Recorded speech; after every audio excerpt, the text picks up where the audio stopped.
Vous voyez certainement où je veux en venir, monsieur Manuel Bompard. Non, je crois pas. C'est qu'on a découvert, on a découvert ces derniers jours un certain nombre de brebis galeuses dans votre parti, la France Insoumise. Ah bon. J'en cite seulement 2 exemples. Yves Bouteiller, qui est tête de liste pour les municipales, qui écrivait sur Facebook.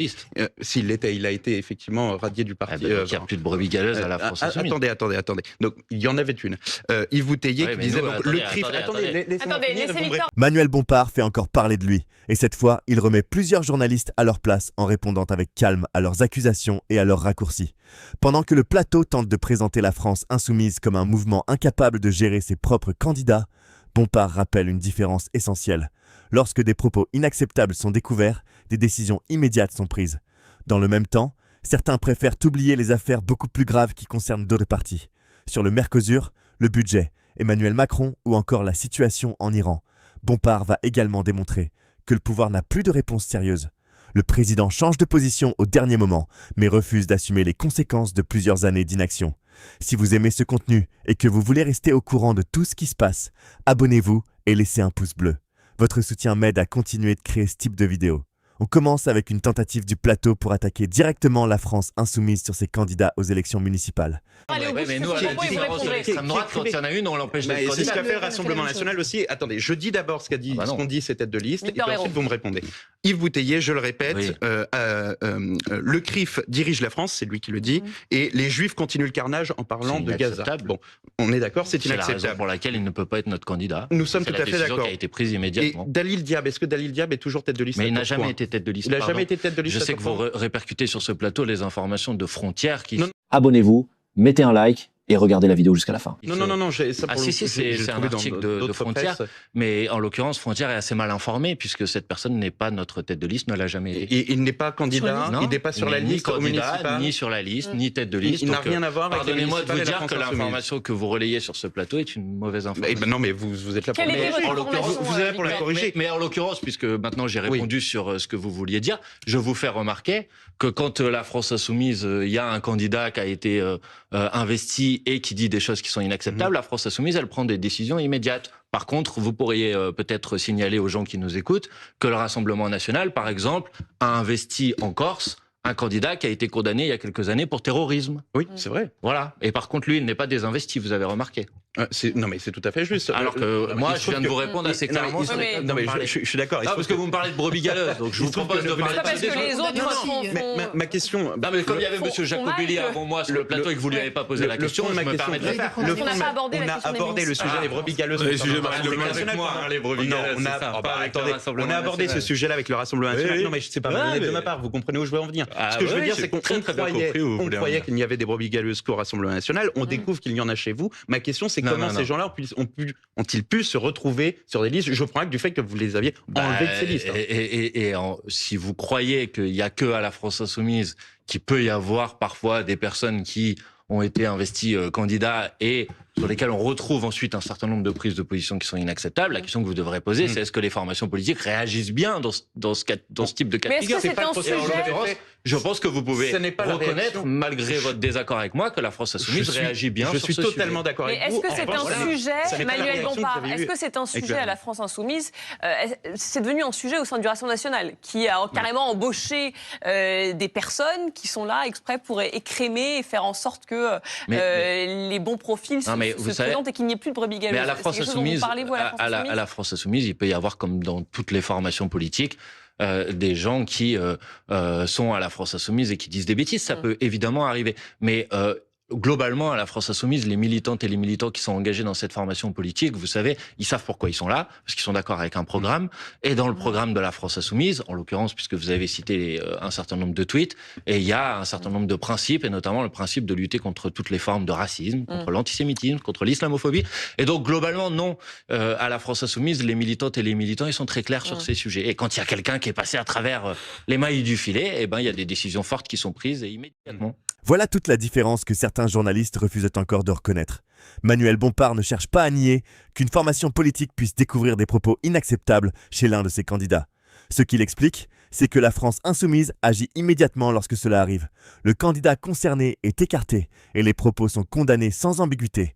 En face, la journaliste tente malgré tout de transformer un cas déjà traité en problème général pour l'ensemble du mouvement.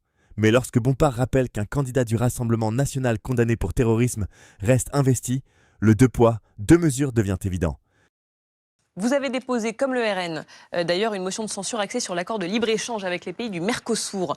Qu'est-ce que vous reprochez à l'exécutif? Emmanuel Macron a voté non sur cet accord, donc il est plutôt de votre côté, finalement.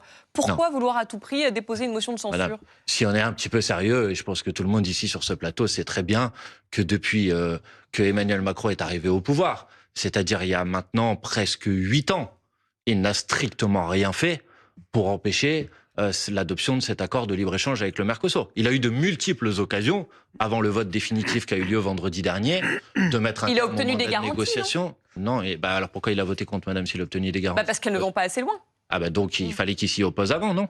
Parce que c'est un peu facile. Si vous voulez. Avant. En décembre, il a réussi à le reporter d'1 mois pour obtenir les mesures miroirs, les contrôles aux frontières au port, les mesures faites de les garantie. avocats d'Emmanuel Macron sur le dossier du Mercosur si vous voulez, mais je vous le dis sincèrement, vous allez avoir du mal à convaincre qui que ce soit en France que Emmanuel Macron a utilisé les leviers qui étaient à sa disposition au moment où il pouvait les utiliser pour empêcher l'adoption de cet accord de libre-échange. Mais le vrai problème, c'est le fonctionnement de l'Union européenne plus que la figure d'Emmanuel Macron.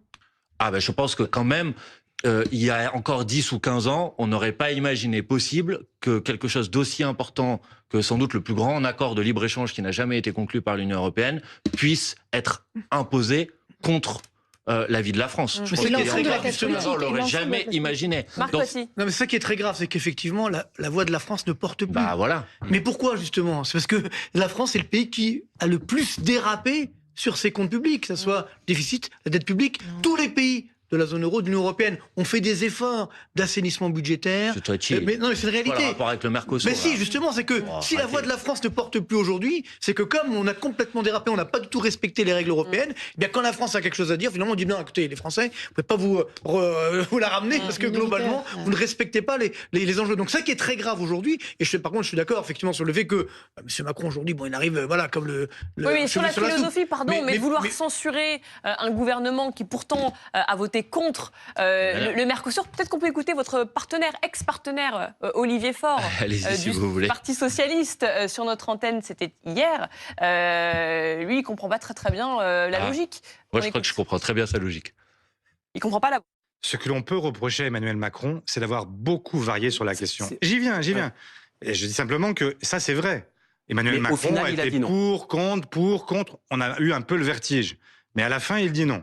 Et donc, au moment où il dit non et où il le dit à l'ensemble des Européens, où la France vote contre et où on a un vote au Parlement européen dans quelques jours, où il faudra que tous les Français votent contre avec un certain nombre de parlementaires de tous les autres pays, ce serait absurde de dire qu'à ce moment-là, nous censurons le gouvernement. Il dit que c'est absurde, ça n'a aucun sens. Oui, je salue sa créativité pour trouver des excuses pour ne pas censurer le gouvernement. Je remarque qu'il en trouve toujours une bonne.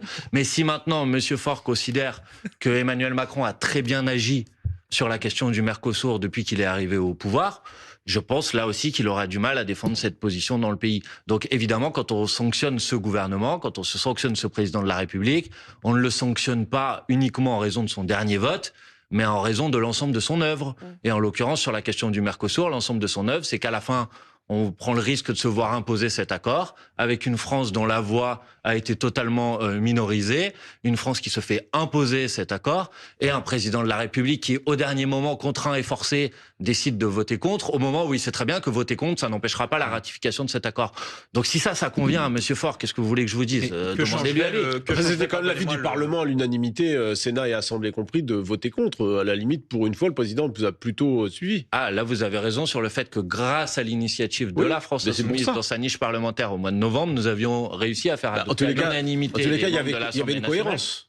Pardon ? Il y a une cohérence dans les votes non, pour le coup. Mais mais ça ne change rien. Mais est-ce que vous, quand on regarde votre texte de censure, finalement, c'est davantage le Venezuela dont il est question dans votre texte que du Mercosur? Ah non, je crois que c'est assez clairement le Mercosur, mais après on peut parler des autres sujets. Si vous avez mis beaucoup de choses. De la situation internationale. Mais attendez, et on va pas en rester juste aux commentaires politiques. Maintenant, la question qui est posée, qui nous est posée à tous, est la question suivante. Est-ce qu'on pense est-ce qu'on veut que cet accord s'applique à nous? Donc, pour ça, on a un certain nombre de voies de recours possibles. Il va y avoir un vote au Parlement européen. Donc, il faut que tous les députés, les eurodéputés français votent contre, quelle que soit leur étiquette politique. Il va y avoir la possibilité de saisir ça fait pas beaucoup qu'on appelle la Cour de justice de l'Union européenne, parce que s'il y a une saisine de la Cour de justice de l'Union européenne, elle est suspensive, c'est-à-dire que tant que la Cour de justice de l'Union européenne n'aura pas répondu, l'accord ne s'appliquera pas. Et moi, je dis ici qu'en dernier ressort, le président de la République devrait dire que si le Mercosur nous est imposé, la France refusera de l'appliquer en France.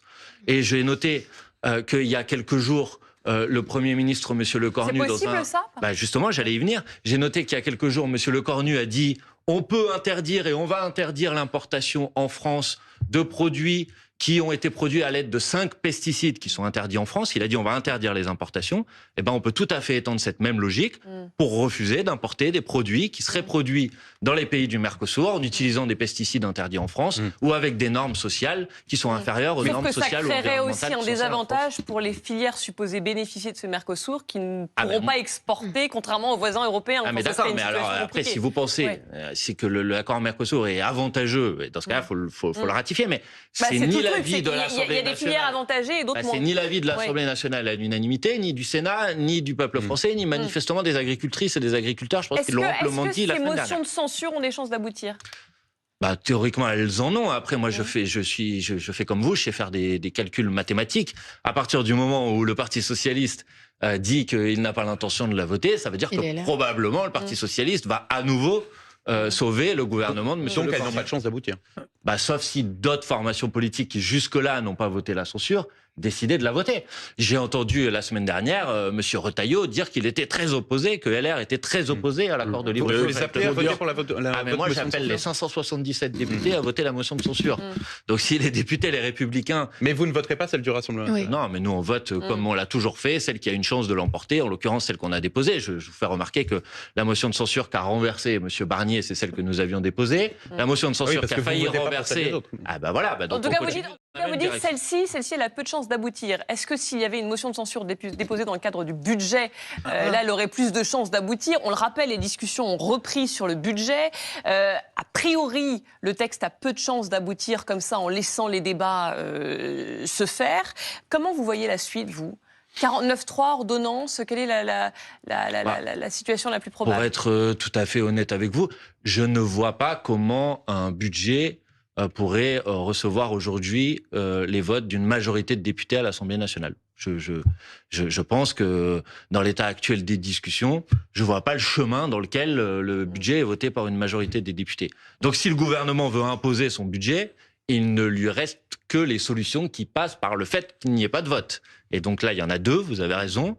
Il y a le fait d'utiliser l'article 49.3 de la Constitution, ou le fait de légiférer par ordonnance, qui serait inédit. Donc vous l'appelez à accélérer la cadence, à soit imposer le 49.3, soit les ordonnances. Moi, si vous voulez, moi je l'appelle à abandonner. Pour l'instant, eux, ils essaient d'établir le dialogue. Vous avez vu, il y a encore des discussions à Bercy aujourd'hui. Ils ne sont pas dans le dialogue, ils font semblant d'être dans le dialogue. Ils ont réuni les groupes aujourd'hui à Bercy. Je vais préciser, parce que je ne voudrais pas qu'on me fasse dire quelque chose que je n'ai pas dit. Je ne l'appelle pas à utiliser le 49.3, je ne l'appelle pas à utiliser les ordonnances, et je vous dis même que s'il utilise le 49.3 ou les ordonnances, nous déposerons une motion de censure.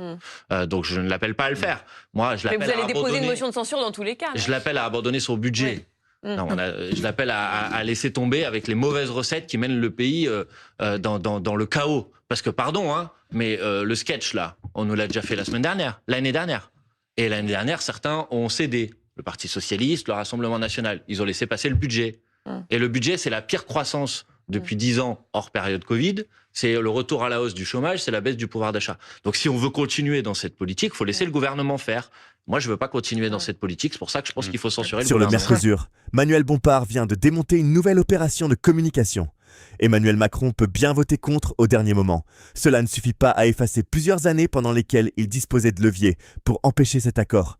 Bompard le rappelle clairement, un président ne peut pas rester passif pendant tout le processus, puis se présenter comme le défenseur de la France lorsque le résultat est pratiquement acquis. Il montre également l'incohérence du Parti socialiste, toujours capable de trouver une nouvelle excuse pour sauver le gouvernement. Pendant ce temps, les agriculteurs, les salariés et les consommateurs risquent de subir les conséquences de normes moins exigeantes et d'une concurrence profondément déséquilibrée. Mais le gouvernement ne veut pas seulement imposer cet accord. Il cherche aussi à faire passer un budget sans majorité réelle. S'il faut rire ou pleurer de cet édito, mais c'est vrai que c'est jamais forcément agréable de recevoir déjà une leçon par nos meilleurs amis, bien sûr, les Britanniques. Mais c'est vrai que l'hebdo The Economist signe un édito au vitriol sur l'impasse budgétaire de la France. Regardez, tout est dans le titre presque. Le titre, il va s'afficher, un utter merde show, littéralement traduit par un véritable spectacle de merde. Ce ne sont pas mes mots, ce sont ceux de The Economist, je rassure les téléspectateurs.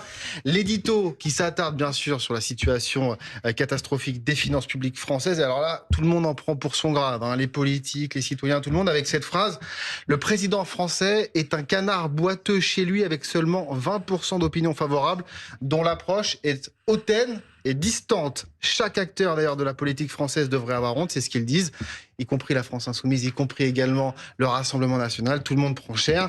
Les partis traditionnels également n'échappent pas au lance-flamme de The Economist, qui pointe l'absence d'alternatives portées par la droite et par la gauche. Regardez ce qu'ils disent. Les Républicains, supposément conservateurs fiscaux, ont autorisé la suspension de la réforme des retraites qui coûtera 100 millions d'euros. Et alors là, on est quand même limite dans l'ingérence, puisqu'il suggère même quelque chose. Regardez, si Sébastien Lecornu ne peut pas fixer le budget d'ici la fin janvier, eh bien, il doit partir et de nouvelles élections devraient être convoquées. J'aimerais quand même rassurer nos chers amis anglais en tout cas, leur rappeler qu'ils ont dépassé les 100% de PIB de leur dette et que quand on veut faire les malins, il faut quand même avoir les moyens. Donc voilà. Le Royaume-Uni va gagner très mal, mais ça c'est sûr. C'est bien de le rappeler. Puis depuis le Brexit, ils vont de mieux en mieux, c'est mieux connu. Non, mais le problème c'est que, encore une fois, ça c'est nouveau. C'est-à-dire que The Economist, je me souviens, il y a encore quelques années, disait que la France en était très bien sortie. Absolument. Parce que je veux dire, donc, avec les mêmes recettes. Donc voilà, donc là, c'est en train de changer. On pourrait citer un article du Wall Street Journal il y a quelques semaines, où là aussi, lorsqu'il y a eu l'abandon de la réforme des retraites, où donc là, la France commence aujourd'hui, parce que n'oublions pas ce qu'il y a derrière. Derrière, il y a 55% de notre dette qui est détenue par des étrangers, par des investisseurs étrangers, donc qui lisent The Economist, du Wall Street Journal, qui se disent, mais vraiment, la France, c'est en train d'aller en volo de ce... Et ça devient extrêmement dangereux, un délitement complet, avec la hausse des taux d'intérêt, et c'est vrai que c'est les Français qui, à la fin, comme d'habitude, malheureusement, vont payer. Un spectacle de merde. Je reprends les mots de The Economist, Manuel Bompard. Votre réaction ? Ils disent ce qu'ils veulent. Après. Oui, mais ça donne pas une image quand même un peu désastreuse effectivement de la politique française. Mais alors, qu'est-ce que vous proposez ? Que tous abandonnent. On trouve un accord peut-être. Un accord sur quoi ? En l'occurrence sur le budget. Mais je pense que si vous posez la question à tout le monde va vous dire qu'il veut un accord. Mais le problème, c'est pas le fait de vouloir un accord ou pas, c'est ce que vous mettez dedans en fait. Ouais. Bon, vous avez un gouvernement qui s'entête pour continuer à imposer... Mais qu'on soit prêt peut-être à faire des concessions, ce genre de choses. Mais madame, le gouvernement, il est prêt à faire quelles concessions ? Il en a fait beaucoup quand même. Il a lâché sur la réforme des retraites, c'est pas une petite concession. On va vraiment en 2026 recommencer le débat de 2025. Non mais c'est une concession. Franchement, il a suspendu sa réforme des retraites pendant un an. Si vous appelez ça une grande concession, je comprends pourquoi il n'y a pas... Il a lâché un peu sur la fiscalité quand même aussi. Vous dites plus décalage, vous dites suspension. Si vous l'appelez comme vous voulez. Je me souviens de grands débats autour de ce plateau, vous disiez non, ça n'est pas suspension. Oui, c'est un décalage, mais bon, si ça appelait à Monsieur Jeudi de parler de suspension, mais en fait, c'est pas mon problème. Non, mon problème, attendez, pardon, parce que là, on est très politicien, etc. Non, vous n'êtes pas politicien, parce que concession sur la réforme des retraites, concession sur les impôts. Le problème, c'est quand même. Je sais pas, par exemple, vous considérez. Ça a coûté cher en tout cas. Qu'est-ce qui a coûté cher ? Non, 100 millions d'euros, c'est cher. Non, c'est sur la crédibilité, on vient de le voir. Et qu'effectivement, d'ailleurs, on va voir les. Et ça, d'ailleurs, ça va coûter au moins 2 milliards d'euros d'ici. Moi, si vous voulez, mon sujet, c'est moins ce que fait The Economist que les difficultés d'accès aux soins pour les Français, alors qu'on a encore coupé 2 milliards d'euros dans le budget de la sécurité sociale, que les difficultés de pouvoir d'achat quand on a un budget aujourd'hui sur la table qui va par exemple amputer la prime de Noël pour les allocataires du RSA, qui va par exemple réduire la prime d'activité pour des gens qui gagnent moins de 2 000 euros par mois. Vous voyez, c'est plutôt ça mes sujets. Ce n'est que le début. Ce que disent The Economist du spectacle politique français. Et voilà comment le plateau tente encore de déplacer le débat. Plutôt que de parler des difficultés concrètes des Français, on demande à Manuel Bompard de réagir aux leçons données par un journal britannique. Comme si l'opinion de The Economist devait être plus importante que les problèmes d'accès aux soins, la baisse du pouvoir d'achat ou les nouvelles économies imposées aux plus modestes. Bompard refuse ce piège. Il rappelle que la vraie question n'est pas de savoir si tout le monde souhaite un accord. La vraie question, c'est ce que contient cet accord et qui devra payer. Le gouvernement parle de concessions, mais continue de réduire les moyens de la sécurité sociale et de menacer les revenus de personnes qui gagnent déjà très peu. On voulait vous entendre aussi sur ce qui se passe en ce moment en Iran. Des milliers de manifestants dans les rues qui défient comme jamais la République islamique. Plus de 600 morts déjà selon une ONG. Est-ce que vos messages de soutien sur les réseaux au départ n'étaient pas un peu maladroits? Des messages sous le prisme économique et social. Vive le courage du peuple iranien qui se mobilise contre la vie chère et pour ses droits. Ça va beaucoup plus loin que ça, non? Mais pour ses droits, madame, c'est pas que économique et social. Enfin, je ne sais pas pourquoi vous dites que c'est que économique et social. Parce que tous, vous insistiez beaucoup sur, sur la vie chère, sur l'inflation. Enfin, pas que moi. France 24, l'AFP disaient tous la même chose, c'est que évidemment qu'il y a un mouvement de contestation contre le régime des mollahs depuis des années et des années en Iran, mais il y a eu avant le jour de l'an, au moment de Noël, il y a eu un nouveau déclenchement de manifestations et que le point de départ de ces nouvelles manifestations, et ça c'est très largement documenté par vos collègues, c'était la situation économique, la dévaluation, l'inflation, y compris avec des secteurs, des commerçants par exemple, qui n'étaient pas forcément à la pointe des manifestations de contestation contre le régime et qui se sont mis en mouvement à cette occasion. Et j'ai bien vu que certains essayaient de polémiquer, juste parce que nous disions quelque chose qui est assez factuel, qui était de dire que ce qui avait refait démarrer le mouvement de contestation, c'était la situation économique. À aucun moment on a dit que les revendications qui s'exprimaient dans la rue et le mouvement de révolte du peuple iranien se réduisaient à une simple contestation économique. Vous souhaitez que le régime tombe? Mais oui, bien sûr, mais enfin depuis des années et des années. Maintenant, ce que je dis, c'est attention, pour le remplacer par quoi et dans quelles conditions?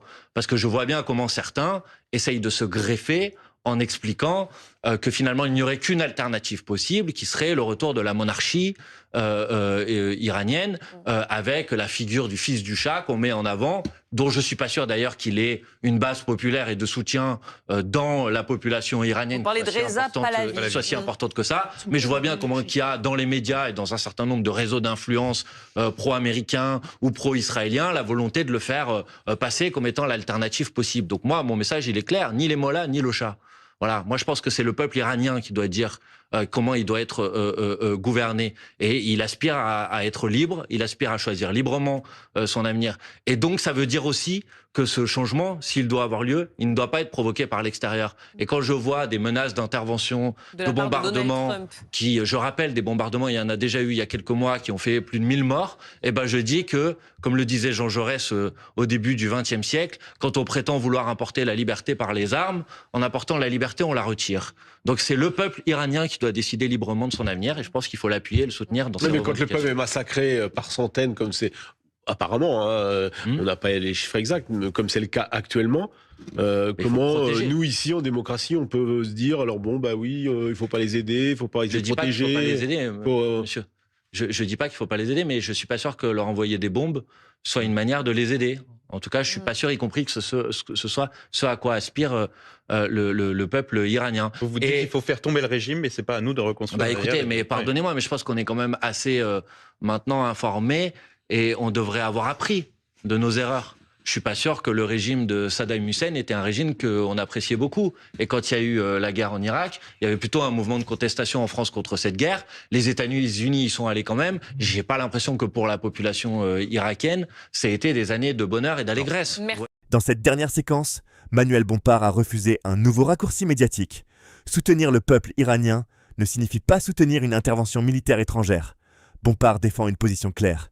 Le peuple iranien doit pouvoir renverser l'oppression et décider librement de son avenir, sans que les États-Unis, Israël ou une ancienne monarchie choisissent à sa place le régime qui lui serait imposé. Les journalistes tentent de présenter cette prudence comme un refus d'aider les manifestants. Pourtant, Bompard rappelle une évidence que l'histoire récente a déjà confirmée. Bombarder un pays ne garantit ni la démocratie ni la liberté. L'Irak reste un exemple dramatique de ce qui arrive lorsque des puissances étrangères prétendent libérer un peuple par les armes. Durant tout cet entretien, le plateau a multiplié les accusations, les interruptions et les caricatures. Mais Manuel Bompard a répondu sur le fond, corrigé plusieurs fausses informations et démontré que la France insoumise possède une ligne cohérente, aussi bien sur la politique française que sur les questions internationales. Dites-moi dans les commentaires ce que vous avez pensé de ces réponses. Abonnez-vous à Moi je râle et laissez un pouce bleu pour soutenir la chaîne et ne manquez aucune prochaine intervention de Manuel Bompard.